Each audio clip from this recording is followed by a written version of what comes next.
आपण बघत आहात उमेन्स 24 चॅनल। आज आपण अमरावती महानगरपालिकेतील निवडणुकीपूर्वी समोर आलेल्या धक्कादायक मतदार यादी हेराफेरी प्रकरणाचा मोठा पर्दाफाश करत आहे। 20 नोव्हेंबर 2025 रोजी प्रकाशित झालेल्या प्रारूप मतदार यादीचा काँग्रेसने सखोल अभ्यास केला आणि त्यात प्रचंड गोंधळ व गंभीर हेराफेरीचे धक्कादायक तपशील समोर आले आहेत। शहरातील 22 प्रभागापैकी काँग्रेसच्या मजबूत भागातून 2500 ते 35 मतदारांची नावे गायब, 30 नावे दुसऱ्या प्रभागात टाकण्यात आली आहेत, तेही मोठ्या प्रमाणात। उदाहरणार्थ प्रभाग 1 मधील हजारो मतदारांची नावे प्रभाग 7 मध्ये, प्रभाग 8 मधील 35चे मते प्रभाग 11 व 7 मध्ये, प्रभाग 20 मधील मते थेट प्रभाग 18 मध्ये। काँग्रेसचे थेट आरोप शहराध्यक्ष बबलू शेखावत यांनी सांगितले, 2017 पासून भाजप महायुतीचे राजवटीत शहराचा विकास ठप्प झाला, जनता नाराज आहे, म्हणून आता निवडणूक प्रक्रियेलाच वाकवण्याचा प्रयत्न सुरू आहे। हे सरळ मतचोरी आहे। माजी नगरसेवक मुन्ना राठोड यांनीही गंभीर संशय व्यक्त केला होता। शहराची लोकसंख्या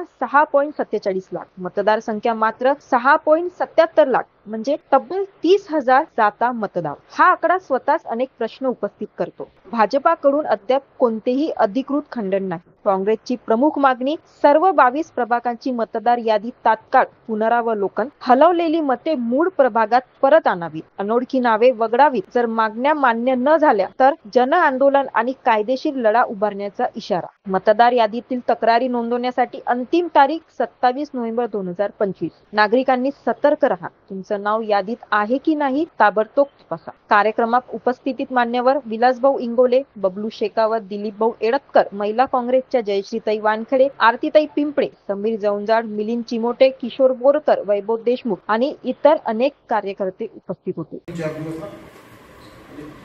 तीन चार माझे कार्यकर्ते, दोन त्याच्यातले एक्सपर्ट। आता सामान्य ज्याला निवडणूक लढवायची आहे किंवा सामान्य माणूस माझ्यासारखं आम्ही इतके अनुभवी असून आम्हाला हे शोधण्यासाठी 4 दिवस लागले। आता आमचं या सगळ्या याच्यावर स्पष्ट मत आहे। काल भारतीय जनता पार्टीने आयुक्तांना निवेदन दिलं, अरे ही सगळी तुमची जबाबदारी होती, तुम्ही हे आमचं स्पष्ट मत आहे की हे मत चोरीचा विषय आहे, यांना निवडणूक पारदर्शकता निवडणुकामध्ये पाहिजे नाही। मागील काय झालं की मागील 8-9 वर्षापासून या महानगरपालिकेमध्ये भारतीय जनता पार्टी महायुतीची सत्ता आहे। 9 वर्षात या शहरात एकही काम त्यांनी जे दाखवण्यालायक केलं नाही। 2017 मध्ये जे शहर एक सुंदर शहर, व्यवस्थित शहर होतं, त्या शहराला भकास करून टाकला, एकही काम व्यवस्थित नाही आहे।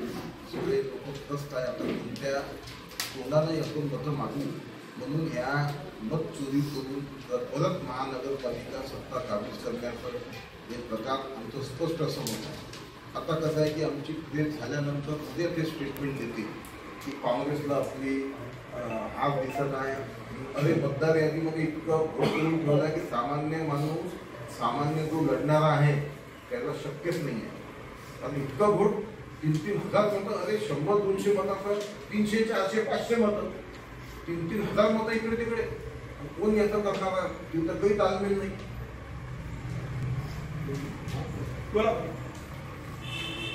आज ही महत्वाची पत्रकार परिषद या ठिकाणी होत आहे। बघा, आमचे पक्षाचे शहर जिल्हा अध्यक्ष आदरणीय बबलू शेखावत यांच्या अध्यक्षतेखाली आणि राज्याचे प्रवक्ते आदरणीय दिलीपभाऊ एडतकर साहेब आणि माजी महापौर दिलीपभाऊ चिमोटे, नजीरबाई महिलांच्या अध्यक्षा, माजी महापौर, महानगरपालिकेची सार्वत्रिक निवडणूक 1992 पासून सुरू झाली आणि 92 पासून आम्ही महानगरपालिकेच्या मतदार याद्या पाहतो आहे। पहिल्यांदा एवढा फेरबदल मतदारांचा हा याच वेळेला दिसून आला, म्हणून आम्हाला कुठेतरी शंका यायला लागली। म्हणजे जितके 22 प्रभाग आहे याच्यापैकी एकाही प्रभागाची यादी, मतदार यादी जी प्रारूप ज्या मतदार यादीचं प्रसिद्ध केल्या गेलं ते नीट आहे नाही। सगळ्याच ठिकाणी किशोर भाऊ हे बदल झालेला आहे। आधी पण मतदार याद्या प्रसिद्ध व्हायच्या, पण 100 मतं 200 मतं जास्तीत जास्त 500 मतं इकडच्या प्रभागात किंवा त्या प्रभागात उलटफेर व्हायचे. पण यावेळेला हजारोना संख्या आहे. अंबापेठ प्रभागाचे 1,500 मतं जवाहरगेट बुधवार प्रभागात आले. 5-5 हजार मतं सुतगिरणीमध्ये वाढले. म्हणजे प्रशासनाची आणि या सत्तेची चूक अशी आहे की यांनी जेव्हा रचना प्रसिद्ध केल्या प्रभागाच्या, त्या रचनेप्रमाणे मतदार यादी प्रसिद्ध करणं हे सोपं काम होतं. परंतु या ज्यांच्याकडे हे काम दिलं गेलं महानगरपालिकेने, त्यांनी कशा पद्धतीने त्या मतदार याद्या प्रसिद्ध केला हे कळायला मार्ग नाही. त्यांनी आपल्या मनाने त्याच्यात काय कारभार केला आणि त्या सीमा ज्या दिलेल्या होत्या त्याप्रमाणे त्या मतदार याद्या एकाही प्रभागाची नीटनेटकी त्या सीमेप्रमाणे नाही. हे का झालं?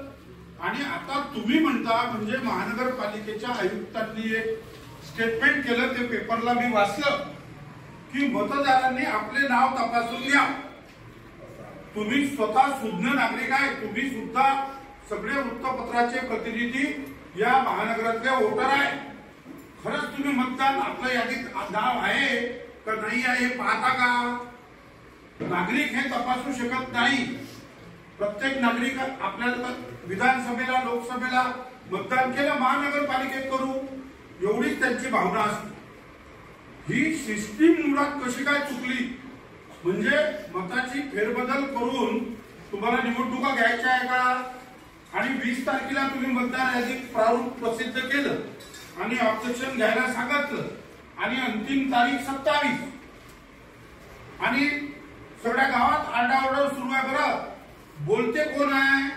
नागरिकांचं या संदर्भात आंदोलनाची भूमिका नाही. सर्व पक्षाच्या लोकांना ज्यांना निवडणुका लढायच्या आहे हे दर फिरून राहिले. मी म्हणा की बबलूभाऊ शेखावत म्हणा की आमचे जे अशोकभाऊ डोंगरे म्हणा, जे निवडणूक लढणारे महापालिकेची समीर जौंदाळ असेल, या व्यासपीठावर उपस्थित असलेले काँग्रेस पक्षाचे जेही निवडणुकीत उभे राहणारे आम्ही लोक आहोत, आम्ही हे तपासायला गेलो नाही. आम्ही म्हणून राहिलो, वाढले तरी ठीक, नाही वाढले तरी ठीक, समजून घ्या. परंतु बाकीचेच लोक आता आरडाओरडा करायला लागले, शिष्टमंडळ घेऊन चालू. म्हणजे हे प्रशासनाने इतकी मोठी चूक केली. युतीच्या या आता सत्ता कोणाची आहे? महायुतीची सत्ता आहे. गेल्या अनेक वर्षापासून तुम्ही पाहताय, 4 वर्षापासून निवडणुका झाल्या नाही आणि निवडणुका घेतल्यानंतर आता तारीख जाहीर झाल्यानंतर पुन्हा आज त्याच्या संदर्भात अमरावतीच्या लोकशाहीवर हे मोठे संकट आहे का? मताच्या हेराफेरी मागे नेमकं कोण? हा विषय आणखी तापणार आहे. अशा अधिक माहितीसाठी बघत रहा उमेश 24 चॅनल.